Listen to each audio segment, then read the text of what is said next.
ইউরেনিয়ামকে ঘিরেই কি এবার উত্তপ্ত হতে চলেছে যুক্তরাষ্ট্র ও ইরানের মধ্যকার পরিস্থিতি? তবে কি পারমাণবিক ইস্যুতে মার্কিনীদের কোনো দাবিকেই আর মানবে না তেহরান? কারণ ইরানের সর্বোচ্চ ধর্মীয় নেতা আয়াতুল্লাহ মোস্তফা হোসেইনি খামেনির স্পষ্ট বার্তা, সমৃদ্ধ ইউরেনিয়ামগুলোকে কারো কাছে হস্তান্তর করবে না তেহরান। যদিও যে কোনো উপায়ে পারমাণবিক অস্ত্র তৈরির এই মূল উপকরণগুলোকে হাতিয়ে নেবার ষড়যন্ত্র করছেন মার্কিন প্রেসিডেন্ট ডোনাল্ড ট্রাম্প। তবে ইরানের বিরুদ্ধে নতুন করে কোনো ধরনের আঘাত এলেই ইউরেনিয়ামের সমৃদ্ধকরণ 90% মাত্রায় উন্নীত করার হুমকি দিয়েছেন দেশটির একজন জ্যেষ্ঠ আইন প্রণেতা। প্রশ্ন হলো, যুক্তরাষ্ট্র হামলা চালালেই কি এবার পারমাণবিক অস্ত্র তৈরির পথেই হাঁটবে ইরান?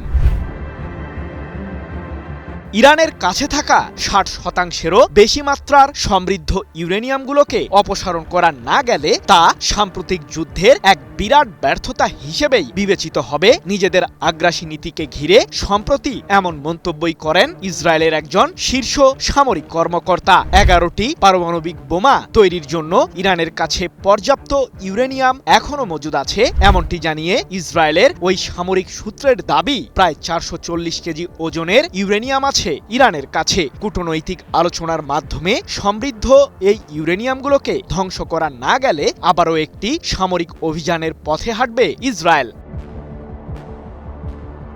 বহু বছর ধরেই ইরানের পারমাণবিক ও ক্ষেপণাস্ত্র কার্যক্রমকে নিয়ে অভিযোগ জানিয়ে আসছে ইহুদিবাদীরা। কারণটা বেশ পরিষ্কার, মধ্যপ্রাচ্যে যুক্তরাষ্ট্র ও ইসরায়েলের অপশাসনের বিরুদ্ধে একমাত্র দৃঢ় কণ্ঠস্বর ইরান, আর এই দেশটির সামরিক শক্তিকে নির্মূল করতেই নানান ধরনের ষড়যন্ত্রমূলক পায়তারা আজও চালিয়ে যাচ্ছে ইহুদিবাদীরা। তবে কি এখানেই থেমে যাবে ইরান?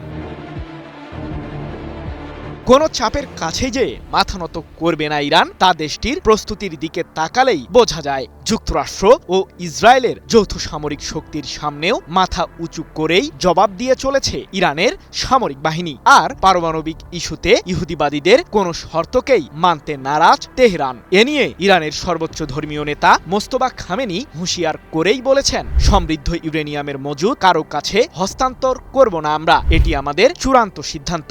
22 মে এক প্রতিবেদনে বিষয়টি নিশ্চিত করেছে তুরস্কের সংবাদ মাধ্যম টিআরটি ওয়ার্ল্ড। তবে নাছোড়বান্দা ট্রাম্প যেন কোনো ক্রমেই পরাজয় মেনে নিতে পারছেন না। তাই তো ইরানের ইউরেনিয়াম ইস্যুতে মার্কিন প্রেসিডেন্ট বলেছেন, আমরা কোনোভাবেই ইরানকে পারমাণবিক অস্ত্র তৈরি করতে দেব না, তাদের সমৃদ্ধ ইউরেনিয়ামগুলোকে উদ্ধার করব, সেগুলোকে ধ্বংস করা হবে। যদিও বর্তমানে তেহরানের সাথে আমাদের আলোচনা চলছে। কিন্তু ইরান কেন তাদের সমৃদ্ধ ইউরেনিয়ামগুলোকে অন্য কোনো দেশের কাছে হস্তান্তর করতে চাইছে না? ইরান থেকে সমৃদ্ধ ইউরেনিয়াম অপসারণ না করা পর্যন্ত এবং দেশটির মিসাইল কর্মসূচিকে মাটিতে মিশিয়ে দেওয়া না পর্যন্ত তাদের বিরুদ্ধে যুদ্ধ চলবেই। সম্প্রতি এমন হুমকি দিয়েছেন ইসরায়েলের প্রধানমন্ত্রী বেনিয়ামিন নেতানিয়াহু। তবে ইরানের বিরুদ্ধে ইহুদিবাদীরা পুনরায় আগ্রাসনে জড়ালে যে ভয়ঙ্কর প্রতিক্রিয়া তৈরি করবে তেহরান, সে প্রসঙ্গেই সম্প্রতি হুঁশিয়ারি দিয়েছেন ইরানের পার্লামেন্টের জাতীয় নিরাপত্তা ও পররাষ্ট্র নীতি বিষয়ক কমিশনের মুখপাত্র ইব্রাহিম রেজাই। তার ভাষ্য, ইরানের বিরুদ্ধে যুক্তরাষ্ট্র ও ইসরায়েল পুনরায় হামলা চালালে আমরাও বিকল্প ব্যবস্থা হিসেবে ইউরেনিয়ামগুলোকে 90% মাত্রায় সমৃদ্ধ করব। কি বুঝলেন ভাই? অনলি যেটাই চাই। মূলত ইরানের শীর্ষ সামরিক কর্মকর্তারা মনে করেন যে দেশটির সমৃদ্ধ ইউরেনিয়ামগুলো ভিন্ন কোনো দেশের কাছে হস্তান্তর করলে ভবিষ্যতে যুক্তরাষ্ট্র ও ইসরায়েল আবারও ইরানের বিরুদ্ধে হামলা চালাতে পারে। যদিও সমৃদ্ধ ইউরেনিয়াম ব্যবহার করে পারমাণবিক অস্ত্র তৈরির পথে যাবে না ইরান, এ বার্তাটি বহুবার দিয়েছে দেশটির সরকারের শীর্ষ মহল। তবে বিশ্লেষকদের ধারণা, ইহুদিবাদীদের আগ্রাসনের মাত্রা আরও বৃদ্ধি পেলে পারমাণবিক অস্ত্র তৈরির ইস্যুটিকে ঘিরে ইরান তাদের অবস্থান বদলাতেও পারে। বিশ্ব কি পারমাণবিক যুদ্ধের দ্বারপ্রান্তে পৌঁছে গেল? জাপানের হিরোশিমা ও নাগাসাকির পর আবারও পারমাণবিক অস্ত্রের প্রয়োগ দেখবে বিশ্ব। বিশ্লেষকরা বলছেন, পর্দার আড়ালে ঘটে চলেছে এক বড় পরিবর্তন, যা পর্দার সামনে আসলে ঘটতে পারে এক বড় পারমাণবিক বিপর্যয়। এবার তাহলে কোথায় হতে পারে পারমাণবিক বিপর্যয়?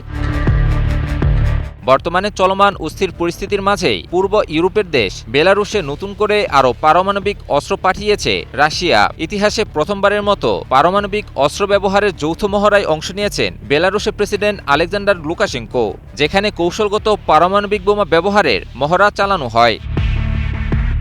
বেলারুশের প্রেসিডেন্ট আলেকজান্ডার লুকাশেঙ্কো এবং রাশিয়ার প্রেসিডেন্ট ভ্লাদিমির পুতিন এই মহড়া তদারকি করেন। এই মহড়াটি পূর্ব ইউরোপ থেকে প্রশান্ত মহাসাগর পর্যন্ত বিস্তৃত ছিল।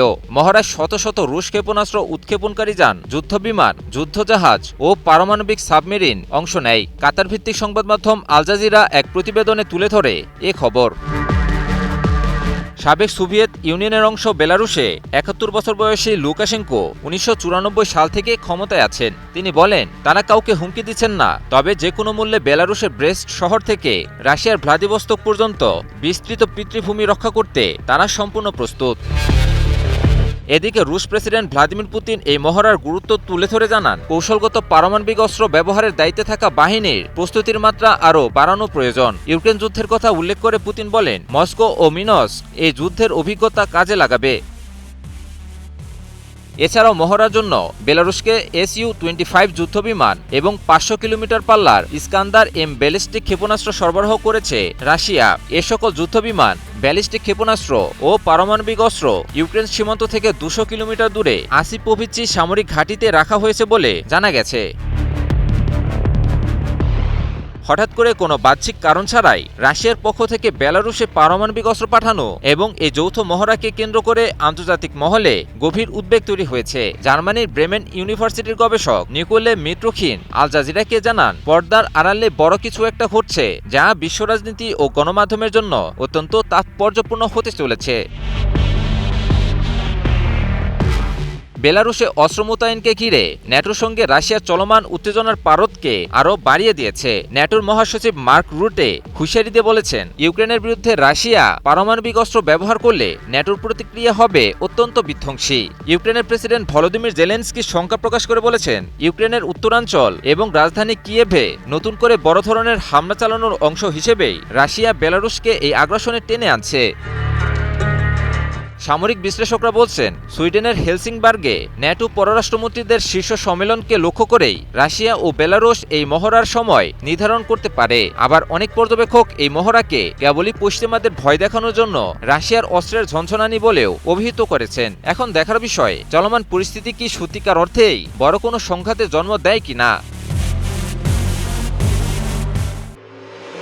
ইরানের ইউরেনিয়াম কি এবার রাশিয়া যাচ্ছে? পর্দার আড়ালে কি তৈরি হচ্ছে নতুন কোনো পারমাণবিক সমীকরণ? আর কেন হঠাৎ করে এই ইস্যুতে সরাসরি নড়ে চড়ে বসেছেন রুশ প্রেসিডেন্ট ভ্লাদিমির পুতিন এবং চীনের প্রেসিডেন্ট শি জিনপিং? চীনের রাজধানী বেইজিং এ অনুষ্ঠিত এক রুদ্ধদ্বার বৈঠকে ইরানের ইউরেনিয়াম মজুত নিয়ে দীর্ঘ আলোচনা করেছেন পুতিন ও শি জিনপিং। আর সেই বৈঠকেই উঠে এসেছে বিস্ফোরক এক প্রস্তাব, ইরানের ইউরেনিয়াম রাশিয়ায় স্থানান্তর করা হতে পারে। এই তথ্য নিশ্চিত করেছেন ক্রেমলিনের প্রেস সেক্রেটারি দিমিত্রি পেসকভ। তিনি জানিয়েছেন, দ্বিপাক্ষিক চা বৈঠকের সময় প্রেসিডেন্ট পুতিন তার পরিকল্পনা প্রেসিডেন্ট শি জিনপিং এর সঙ্গে শেয়ার করেন। যদিও পুরো বিষয়টি এখনো গোপন রাখা হয়েছে, তবুও আন্তর্জাতিক অঙ্গনে এটি নিয়ে শুরু হয়েছে তীব্র আলোচনা। কারণ এটি শুধু ইউরেনিয়াম স্থানান্তরের প্রশ্ন নয়, বরং এর সঙ্গে জড়িয়ে আছে মধ্যপ্রাচ্যের নিরাপত্তা, পারমাণবিক ভারসাম্য, এমনকি ভবিষ্যৎ যুদ্ধের সম্ভাবনাও। আন্তর্জাতিক আণবিক শক্তি সংস্থা বা IAEA বলছে, ইরানের কাছে বর্তমানে প্রায় 400 কেজি ইউরেনিয়াম মজুদ রয়েছে, যার বিশুদ্ধতার মাত্রা প্রায় 60%। বিশেষজ্ঞদের মতে এই মাত্রা যদি 90% পৌঁছায়, তাহলে তা দিয়ে পারমাণবিক অস্ত্র তৈরি করা সম্ভব। আর ঠিক এই কারণেই বহুদিন ধরেই ইরানের ইউরেনিয়াম ইস্যুকে নিজেদের জন্য বড় হুমকি হিসেবে দেখছে যুক্তরাষ্ট্র ও ইসরায়েল।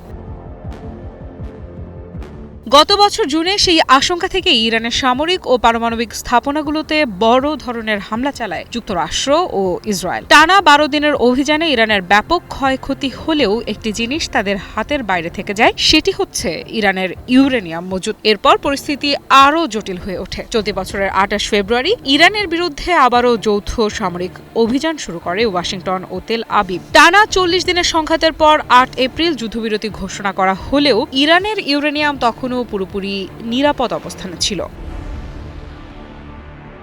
আর ঠিক যুদ্ধবিরতির এক সপ্তাহ পরই আসে পুতিনের নতুন প্রস্তাব। রাশিয়ার পক্ষ থেকে বলা হয়, ইরানের ইউরেনিয়াম রাশিয়ায় স্থানান্তর করা হলে পরিস্থিতি নিয়ন্ত্রণে রাখা সহজ হবে। অবাক করার বিষয় হলো, ইরান এই প্রস্তাবে নীতিগত সম্মতিও দিয়েছে, কিন্তু এখানেই তৈরি হয়েছে নতুন উত্তেজনা।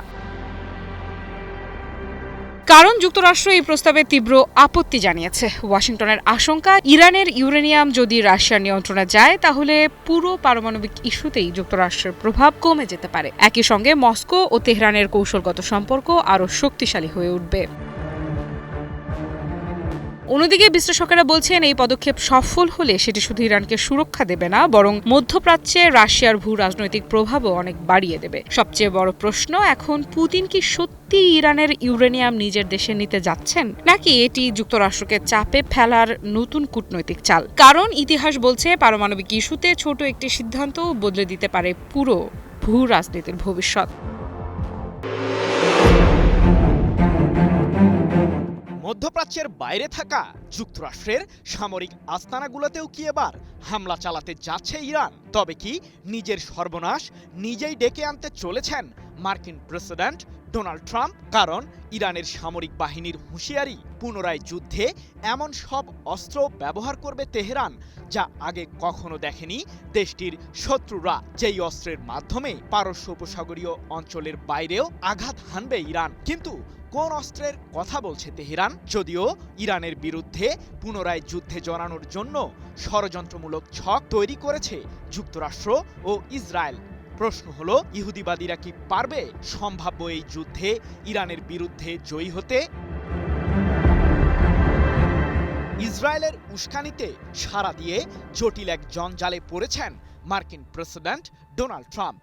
হরমুজ প্রণালী, পারমাণবিক ইস্যু এবং ক্ষেপণাস্ত্র কার্যক্রমকে ঘিরে ইরানকে যখন কোনোভাবেই বাগে আনতে পারছে না যুক্তরাষ্ট্র, তখন মার্কিন প্রশাসনের দীর্ঘদিনের শত্রু চীনের শরণাপন্ন হয়েছিলেন ট্রাম্প। কিন্তু তাতেও মেলেনি আশার বাণী। উল্টো এক প্রকার খালি হাতেই বেইজিং থেকে বিদায় নিতে হয়েছে যুক্তরাষ্ট্রের এই প্রেসিডেন্টকে। টালমাটাল এই পরিস্থিতি সামাল দিতে আরেকটি যুদ্ধের কথাই ভাবছেন ট্রাম্প। কিন্তু এ নিয়েও তার মাঝে বিরাজ করছে নানান সংশয়। কারণটা বেশ পরিষ্কার, সাম্প্রতিক যুদ্ধেই ইরানের কাছে রীতিমতো নাকানি চুবানি খেয়েছে মধ্যপ্রাচ্যে থাকা যুক্তরাষ্ট্রের সামরিক বাহিনী ও ইসরায়েল।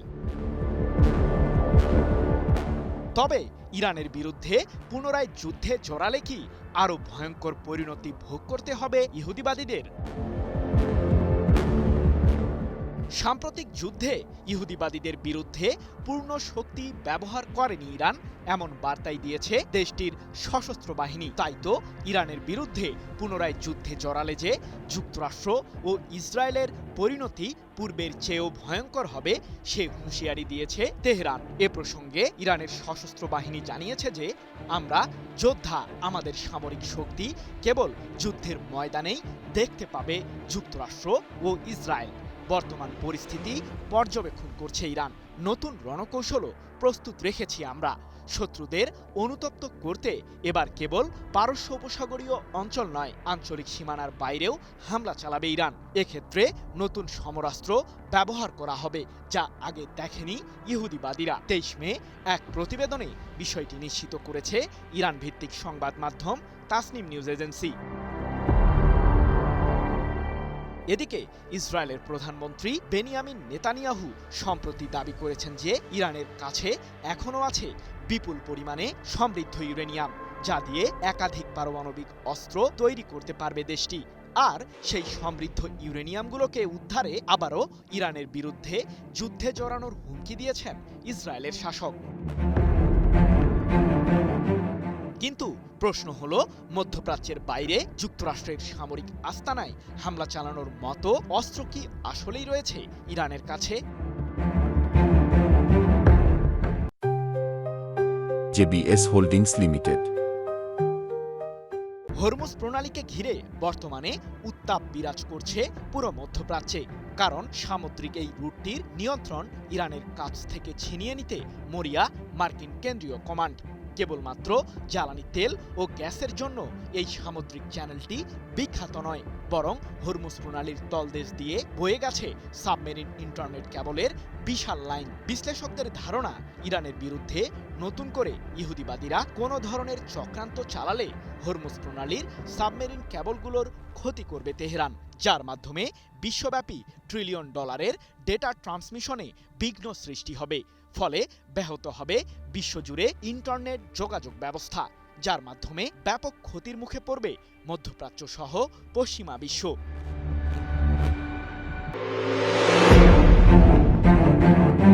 ইরানের হাতে কি আর মাত্র 3 দিন সময় আছে? এর মাঝেই কি দেশটির বিরুদ্ধে পুনরায় আগ্রাসন চালাতে যাচ্ছে যুক্তরাষ্ট্র? কিন্তু ইরানের পাল্টা প্রতিক্রিয়া ঠিক কতটা ভয়ঙ্কর হতে পারে? ইসরায়েল কিংবা যুক্তরাষ্ট্রের সামরিক আস্তানা লক্ষ্য করে আচমকা হামলা চালাতে পারে ইরান, এমনটি দাবি করেছে ইহুদিবাদীদের গোয়েন্দা সংস্থাগুলো। তবে বিষয়টিকে উড়িয়ে দেয়নি মার্কিন প্রশাসন, যার কারণে যুক্তরাষ্ট্রের মেমোরিয়াল ডে উইকেন্ডের অনুষ্ঠানে যোগ দেওয়ার পরিকল্পনা বাতিল করেছেন দেশটির শীর্ষ সামরিক কর্মকর্তারা। এমনকি মধ্যপ্রাচ্যের বিশেষ কিছু সামরিক ঘাঁটি থেকেও নিজেদের বাহিনীর সদস্যদের সরিয়ে নিয়েছে মার্কিন প্রশাসন। হঠাৎ এমন উত্তেজনা কেন বিরাজ করছে যুক্তরাষ্ট্রের সামরিক বাহিনীর মাঝে? ইরানের পারমাণবিক কার্যক্রমকে ধ্বংস না করা পর্যন্ত দেশটির বিরুদ্ধে আগ্রাসন চালিয়েই যাবার ষড়যন্ত্র করছে যুক্তরাষ্ট্র ও ইসরায়েল। তাই তো ইহুদিবাদীদের বিরুদ্ধে যুদ্ধের প্রস্তুতির দিক থেকে কোনো ধরনের কমতি রাখতে চাচ্ছে না তেহরান। ইসরায়েলের শীর্ষ সামরিক কর্মকর্তাদের অনুমান, ইরানের সামরিক বাহিনী এবার প্রথমে ইসরায়েল ও যুক্তরাষ্ট্রের বিরুদ্ধে হামলা চালাতে যাচ্ছে। এমনকি বাদ যাবে না মধ্যপ্রাচ্যে থাকা মার্কিন প্রশাসনের বন্ধু রাষ্ট্রগুলো। মূলত ইরানের বিরুদ্ধে সাম্প্রতিক যুদ্ধে এক লজ্জাজনক পরাজয় বরণ করে যুক্তরাষ্ট্র ও ইসরায়েলের যৌথ সামরিক বাহিনী, যার কারণে ইরানের বিরুদ্ধে আরেকটি যুদ্ধ বাঁধিয়ে মার্কিনীদের মাঝে নিজের বীরত্ব প্রতিষ্ঠা করতে মরিয়া যুক্তরাষ্ট্রের প্রেসিডেন্ট ডোনাল্ড ট্রাম্প, এমনটাই দাবি বিশ্লেষকদের। তবে প্রশ্ন হলো, পুনরায় যুদ্ধে কোন ধরনের রণকৌশল প্রয়োগ করতে যাচ্ছে মার্কিন কেন্দ্রীয় কমান্ড?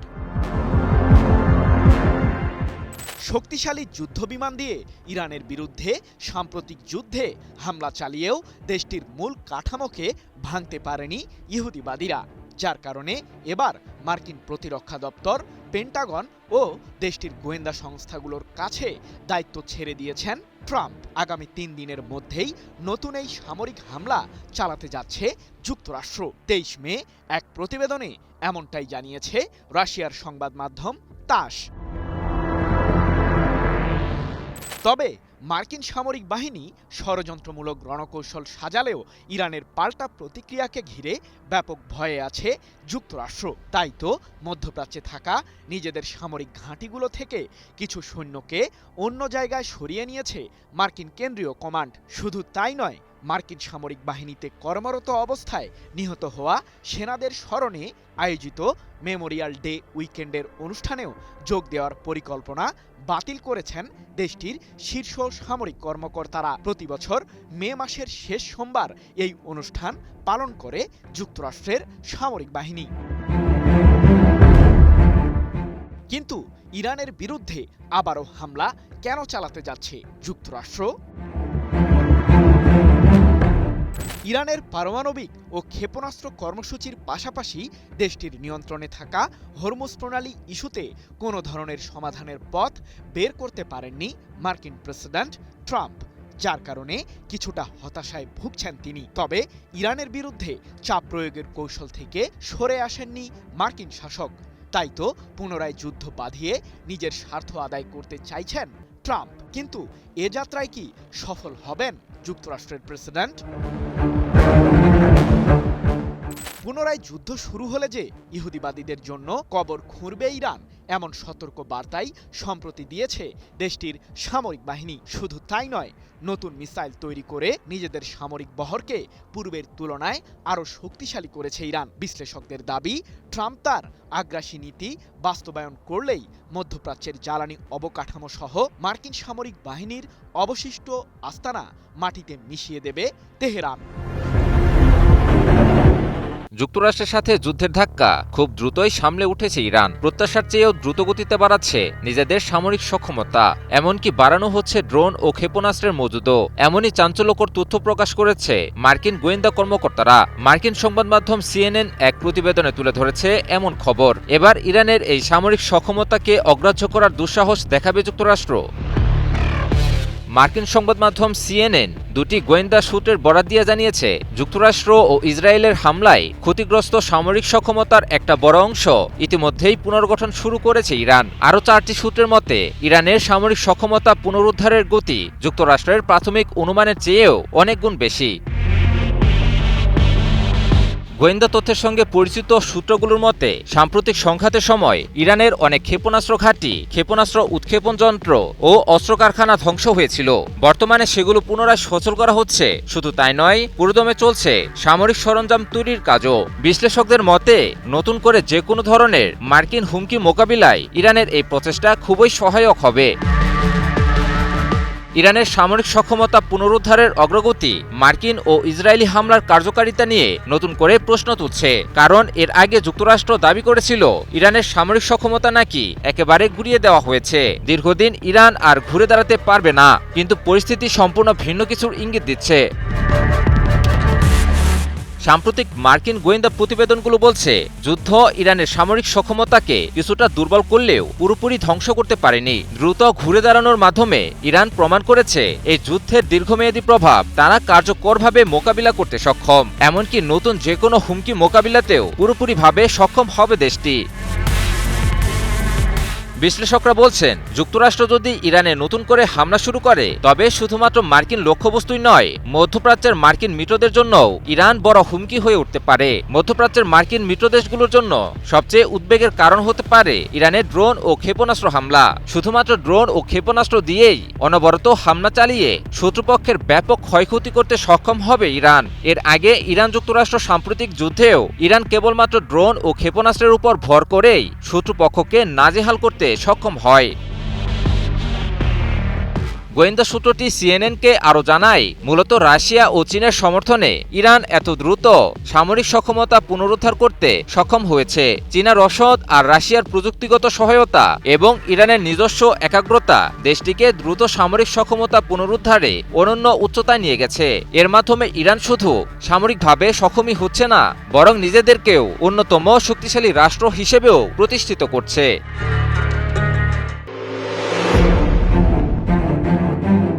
তবে কি ধীরে ধীরে যুক্তরাষ্ট্রের পায়ের তলা থেকে মাটি সরে যাচ্ছে? এবার যুক্তরাষ্ট্র নিজেই কি অস্তিত্ব সংকটে ভুগতে শুরু করেছে? নিজেদের অস্তিত্ব টিকিয়ে রাখতেই কি দিকবিদিক ছুটে বেড়াচ্ছেন মার্কিন প্রতিনিধিরা? গভীর সাগরে ক্রমশ ডুবমান মানুষটি যেভাবে খড়কুটো আঁকড়ে ধরে হলেও বেঁচে থাকতে চায়, যুক্তরাষ্ট্রেরও কি সেই একই দশা হলো? দুর্দান্ত প্রতাপ আর বিশ্বের অন্যতম পরাশক্তিধর দেশ যুক্তরাষ্ট্রকেও শেষে কিনা এই দিনও দেখতে হলো। প্রেসিডেন্ট হিসেবে ডোনাল্ড ট্রাম্প দ্বিতীয় মেয়াদে ক্ষমতায় আসার পর বেপরোয়াভাবে সকল দেশের উপর শুল্ক আরোপ করতে থাকে মার্কিন যুক্তরাষ্ট্র। ফলে প্রতিদ্বন্দ্বী দেশগুলো বিকল্প পথ খুঁজতে থাকে, আর মিত্র দেশগুলোও মুখ ফিরিয়ে নিয়ে নিজেদের পথ নিজেরাই দেখা শুরু করে। আর কফিনের শেষ পেরেকটা ঢুকানো হয় সম্ভবত ইরান যুদ্ধ শুরু করার মাধ্যমে। একে তো ইরানের পাল্টা আক্রমণে যুক্তরাষ্ট্র নিজেই দিশেহারা, অন্যদিকে দীর্ঘদিনের মিত্ররা রীতিমতো হাত গুটিয়ে নেয় যুক্তরাষ্ট্রের কাছ থেকে। কান্নাকাটি করেও বিন্দুমাত্র সাহায্য সহযোগিতা পায়নি কোনো ইউরোপীয় দেশ থেকে।